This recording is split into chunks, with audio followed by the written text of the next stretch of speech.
Is it modern architecture, or is it art?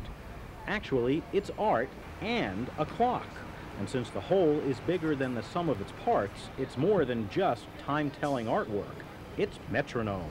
I think it's a wonderful, active, dynamic piece that each time you come to it, you'll understand or see a new element of it. Susan K. Friedman is president of the Public Art Fund, just one of the groups responsible for this installation.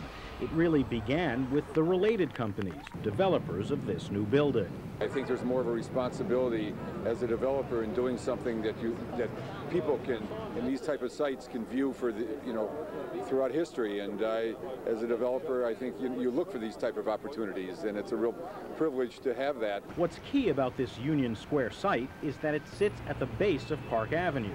Along with Grand Central Station to the north, it forms bookends. And that was the inspiration for including a clock in this piece. It's the direct opposite of the clock on Grand Central Station. And we thought that it would be great to make a clock that would be the clock of today, that doesn't necessarily pretend to know time, but realizes that it's a much more complex issue. So while you can use this simply as a tool to set your watch, the artists hope you get a little bit more. The work is really about thinking about time. It's made for people on the street, the public, to have various elements that might reflect their own reality, their own moment. That's reflected by the different parts within the piece. There's a moon that mirrors the phase of the real moon.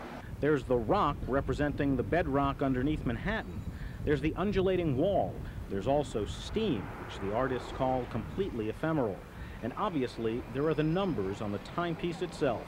So it's meant to be somewhat enigmatic. I mean, you might think that it's counting money, or that it's a market of some kind, but in fact, it's really the dissolve of the essential New York day, the addition and subtraction of 24 hours.